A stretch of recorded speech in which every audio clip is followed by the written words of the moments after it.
ಜಗದೀಪ್ ಧನ್ಕರ್ ಕೊಟ್ಟಿದ್ದಂತಹ ರಾಜೀನಾಮೆ ಬಗ್ಗೆ ನಾನಾ ರೀತಿಯಲ್ಲಿ ಚರ್ಚೆಗಳು ಶುರುವಾಗ್ತಾ ಇದೆ. ಏನು 75 ವರ್ಷದ ಕಾರಣನಾ, ಇನ್ನೂ ಒಂದೆರಡು ವರ್ಷ ಇರ್ತೀನಿ ಅಂತ ಅವರೇ ಹೇಳಿದ್ರು. ಇದ್ದಕ್ಕಿದ್ದಂತೆ ಧನ್ಕರ್ ಅವರು ಯಾಕೆ ಹಠಾತ್ ಆಗಿ ರಿಸೈನ್ ಮಾಡಿಬಿಟ್ರು? JNU ಕಾರ್ಯಕ್ರಮದಲ್ಲಿ ಮನದಾಳವನ್ನು ಹೊರಗಡೆ ಹಾಕಿದ್ರು ಧನ್ಕರ್ ಅವರು.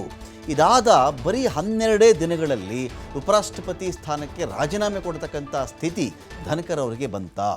ರಾಜೀನಾಮೆಯಿಂದ ರಾಷ್ಟ್ರ ರಾಜಕಾರಣದಲ್ಲಿ ಸಂಚಲನ ಸೃಷ್ಟಿಯಾಗ್ತಾ ಇದೆ. ಏನೋ ಬೇರೆ ಸಂದೇಶವನ್ನು ಈ ರಾಜೀನಾಮೆ ಕೊಡ್ತಾ ಇದೆಯಾ ಅಂತ. ಇದು ಅವರಷ್ಟಕ್ಕೆ ಅವರೇ ಕೊಟ್ಟುಬಿಟ್ರಾ?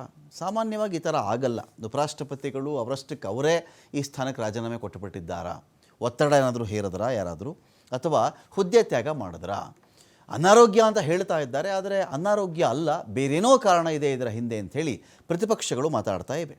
ಏನಾಗಿರಬಹುದು ಅಂತ ಬಂದಾಗ ನೋಡಿ, ಚರ್ಚೆ ಬಂದು ಈ ಥರದೊಂದು ಚರ್ಚೆ ನಡೀತಾ ಇದೆ ಅಂಥೇಳಿ ಆಪರೇಷನ್ ಸಿಂಧೂರ ಚರ್ಚೆಗೆ ಅವಕಾಶವನ್ನು ಪ್ರತಿಪಕ್ಷಗಳು ಕೇಳಿತು.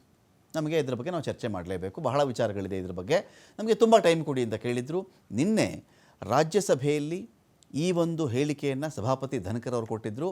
ಇದಾದ ಕೆಲವು ಗಂಟೆಗಳಲ್ಲಿ ಉಪರಾಷ್ಟ್ರಪತಿ ಹುದ್ದೆಗೆ ಅವರು ರಿಸೈನ್ ಮಾಡಿಬಿಡ್ತಾರೆ. ಆಪರೇಷನ್ ಸಿಂಧೂರ ಚರ್ಚೆಗೆ ಇವರು ಅವಕಾಶ ಕೊಟ್ಟಿದ್ದೇ ಅವರು ರಾಜೀನಾಮೆ ಕೊಡುವಷ್ಟರ ಮಟ್ಟಿಗಿನ ಒಂದು ಕಾರಣ ಆಯಿತಾ? ಅವಕಾಶ ಕೊಡಬಾರ್ದಾಗಿತ್ತು ಅಂತೇನಾದರೂ ಆಡಳಿತಾರೂಢ ಪಕ್ಷದ ಕಡೆಯಿಂದ ಉಪರಾಷ್ಟ್ರಪತಿಗಳಂಥ ಸ್ಥಾನದ ಮೇಲೇ ಆಡಳಿತಾರೂಢ ಪಕ್ಷದ ಕಡೆಯಿಂದ, ಮೈತ್ರಿಕೂಟದ ಕಡೆಯಿಂದ ಒತ್ತಡ ಇತ್ತಾ ಅಂತ.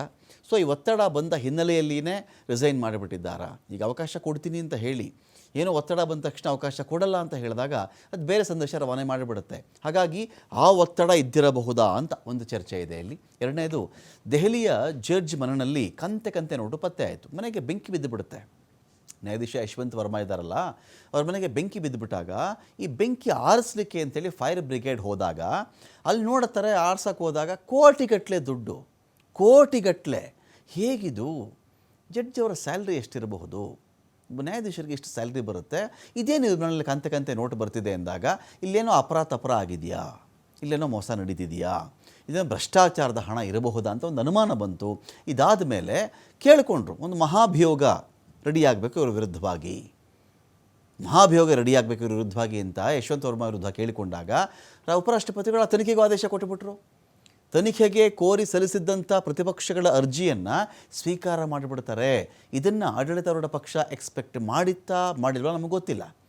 ಸೊ ಅರ್ಜಿ ಸ್ವೀಕರಿಸಿದ್ದಕ್ಕೇನಾದರೂ ಧನ್ಕರ್ ಅವರ ರಾಜೀನಾಮೆಗೆ ಒತ್ತಡ ಆಯಿತು. ಇಲ್ಲಿ 2-3 ಭಾಗ ಬರುತ್ತೆ. ನಿಮಗೆ ಈ ಅಧಿವೇಶನ ಸ್ಟಾರ್ಟ್ ಆಗಲಿಕ್ಕಿಂತ ಮುಂಚಿತವಾಗಿಯೇ ಧನ್ಕರ್ ಅವರಿಗೆ ನೀವು ರಾಜೀನಾಮೆ ಕೊಟ್ಟುಬಿಡಿ ಅಂತ ಒಂದು ವೇಳೆ ಒತ್ತಡ ಇದ್ದು, ನಾನು ರಾಜೀನಾಮೆ ಕೊಡೋದು ಹೇಗಿದ್ದರೂ ಕೊಡಲೇಬೇಕು, ಅದಕ್ಕಿಂತ ಮುಂಚೆ ಒಂದಷ್ಟು ವಿಚಾರಗಳಲ್ಲಿ ಆಡಳಿತಾರೂಢ ಪಕ್ಷಕ್ಕೆ ತೊಂದರೆ ಆಗೋ ರೀತಿಯಲ್ಲಿ ನಿರ್ಧಾರ ತೊಗೊಂಡ್ರೆ ಅವರು ವಿ ಡೋಂಟ್ ನೋ, ಗೊತ್ತಿಲ್ಲ. ಪಾಸಿಬಿಲಿಟಿ ಇರಬಹುದು, ಅದರ ಬಗ್ಗೆ ಕೂಡ ಸಾಧ್ಯತೆ ಮಾತಾಡ್ತಾ ಇದ್ದೀನಿ ನಾನು. ಎಕ್ಸಾಕ್ಟಾಗಿ ಹೀಗೆ ಆಗಿದೆ ಅಂತ ನಾನು ಹೇಳ್ತಾ ಇಲ್ಲ. ಇಲ್ಲಿ ಹೇಗಿದ್ದರೂ ರಾಜೀನಾಮೆ ಕೊಡ್ತೀನಿ ನಾನು ಅಂಥೇಳಿ, ಆಯ್ತಪ್ಪ ಆಪರೇಷನ್ ಸಿಂಧೂರ ಮಾತಾಡ್ತೀರಾ, ಮಾತಾಡ್ಕೊಳ್ಳಿ. ಮಾತಾಡಿ. ಆಪರೇಷನ್ ಸಿಂಧೂರ ಮಹಾಭಿಯೋಗ ಆಗಬೇಕಾ ನ್ಯಾಯಾಧೀಶರ ವಿರುದ್ಧವಾಗಿ, ಅದು ಆ ಅರ್ಜಿನೂ ಸ್ವೀಕರಿಸ್ತಾ ಇದ್ದೀನಿ, ಹೋಗ್ತಾ ಒಂದು ಟಕ್ಕರ್ ಕೊಟ್ಟುಬಿಟ್ಟೆ ಹೋಗೋಣ ಅಂತೇನಾದರೂ ತೀರ್ಮಾನ ಮಾಡಿದ್ರಾ ಧನ್ಕರ್ ಅವರು? ನಮಗೆ ಗೊತ್ತಿಲ್ಲ. ಚರ್ಚೆ 3, ನಿನ್ನೆ ಸಂಜೆ 4:30ಕ್ಕೆ ಸಭೆಯನ್ನು ಕರೀತಾರೆ ಧನ್ಕರ್ ಅವರು. BAC ಸಭೆ ಅದು. ಈ ಸಭೆಗೆ JP ನಡ್ಡಾ ಅವರು ಬಂದಿಲ್ಲ, ಕಿರಣ್ ರಿಜಿಜು ಕೂಡ ಬಂದಿಲ್ಲ. ಸಭೆಗೆ ಗೈರಾಗುವ ಬಗ್ಗೆ ಧನ್ಕರ್ ಅವರಿಗೆ ಸಣ್ಣ ಮಾಹಿತಿ ಕೂಡ ಇರಲಿಲ್ಲ. ಬಿಸ್ನೆಸ್ ಅಡ್ವೈಸರಿ ಕಮಿಟಿಯ ಸಭೆಗೆ ನಡ್ಡಾ ಅವರು ಬರಲಿಲ್ಲ, ಕಿರಣ್ ರಿಜಿಜು ಕೂಡ ಬರಲಿಲ್ಲ. ಈ ಸಭೆಗೆ ಗೈರಾಗುವ ಬಗ್ಗೆ ಧನ್ಕರ್ ಅವರಿಗೆ ಸಣ್ಣ ಮಾಹಿತಿ ಕೂಡ ಇರಲಿಲ್ಲ. ಬಹಳ ಅಪ್ಸೆಟ್ ಆಗಿದ್ದರು ಧನ್ಕರ್ ಅವರು ಈ ವಿಚಾರಕ್ಕೆ ಸಂಬಂಧಪಟ್ಟಂತೆ. ಚರ್ಚೆ 4, ಬಿಹಾರ ಎಲೆಕ್ಷನ್ ಗೆಲ್ಲಬೇಕು ಅಂಥೇಳಿ BJP ರಣತಂತ್ರವನ್ನು ಮಾಡ್ತಾ ಇದೆ. ನಿತೀಶ್ ಅವರಿಗೆ ಉಪರಾಷ್ಟ್ರಪತಿ ಹುದ್ದೆ ಕೊಡುವಂಥ ಲೆಕ್ಕಾಚಾರ ಕೂಡ ಇದೆ. ನಿತೀಶ್ ಕುಮಾರ್ ಅವರನ್ನು ಉಪರಾಷ್ಟ್ರಪತಿ ಮಾಡಿದ್ರೆ ಹೇಗೆ ಅಂಥೇಳಿ ಒಂದು ಲೆಕ್ಕಾಚಾರ BJP ಕಡೆಯಿಂದ ಇರಬಹುದು. ಆದರೆ ನಿತೀಶ್ ಅವರು ಬಡಪಟ್ಟಿಗೆ ಬಿಹಾರ ಬಿಟ್ಟುಬಿಟ್ಟು ಇಲ್ಲಿ ಯಾವುದೋ ಉಪರಾಷ್ಟ್ರಪತಿ ಸ್ಥಾನದಲ್ಲಿ ಬಂದು ಕೂತ್ಕೋತಾರಾ? ಗೊತ್ತಿಲ್ಲ. ಆದರೆ BJP ಲೆಕ್ಕಾಚಾರ ಇರಬಹುದು. ಅಂದರೆ ಅಲ್ಲಿ ದಿನೇ ಬಿಹಾರದಲ್ಲಿ BJPಯ ಪ್ರಾಬಲ್ಯ ಜೋರಾಗ್ತಾ ಇದೆ. ಹಾಗಿದ್ದಾಗ ನೆಕ್ಸ್ಟು ನಿತೀಶ್ಗಿಂತ BJP ಹೆಚ್ಚಿನ ಸ್ಥಾನಗಳನ್ನು ಗೆದ್ದಾಗ BJP ಕಡೆಯವರೇ ಮುಖ್ಯಮಂತ್ರಿ ನಾವ್ಯಾಕಾಗಬಾರ್ದು, ಇಷ್ಟೊಂದು ಸ್ಥಾನ ನಾವು ಗೆದ್ದು ನಿತೀಶ್ರನ್ನು ಯಾಕೆ ನಾವು ಮುಖ್ಯಮಂತ್ರಿ ಮಾಡಬೇಕು ಅಂತ ಒಂದು ಪ್ರಶ್ನೆ ಬಂದಾಗ ಯಾವುದಕ್ಕೂ ಇರಲಿ, ನಿತೀಶ್ ಅಪ್ಸೆಟ್ಟು ಆಗಬಾರ್ದು, ಬಿಹಾರ ರಾಜಕಾರಣದಿಂದ ಆಚೆನೂ ತಂದಂತಾಗಬೇಕು. ಹಾಗಾಗಿ ಇರ್ತಕ್ಕಂಥ ದೊಡ್ಡ ಹುದ್ದೆ ಅಂದರೆ ಮುರ್ಮುವ್ರನ್ನ ಇಳಿಸಿದ್ರೆ ಬಿಹಾರದ ರಾಜಕಾರಣದಲ್ಲಿ ಬೇರೆ ಹೆಸರು ಬಂದುಬಿಡುತ್ತೆ, ಬೇರೆ ಮೆಸೇಜ್ ರವಾನೆ ಆಗಿಬಿಡುತ್ತೆ.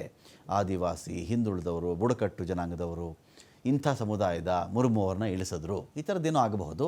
ಇರೋದು ಇನ್ಯಾರು ಉಳ್ಕೊಂಡಿದ್ದು? ಉಪರಾಷ್ಟ್ರಪತಿ ಉಳ್ಕೊಂಡ್ರು. ಹಾಗಾಗಿ ಧನ್ಕರ್ ಅವ್ರನ್ನೇ ಕೆಳಗಡೆ ಇಳಿಸ್ಬಿಟ್ರೆ ಹೇಗೆ ಅಂತ ಒಂದು ಲೆಕ್ಕಾಚಾರ ಮಾಡಿರಬಹುದು. ಇಷ್ಟು ಚರ್ಚೆಗಳು ಕೂಡ ಉಪರಾಷ್ಟ್ರಪತಿ ಜಗದೀಪ್ ಧನ್ಕರ್ ಅವರ ರಾಜೀನಾಮೆ ವಿಚಾರದಲ್ಲಿ ಕೇಳಿ ಬರ್ತಾ ಇದೆ. Please, no, you may retire. I will retire at the right time. August 2027. Subject to divine intervention. Please.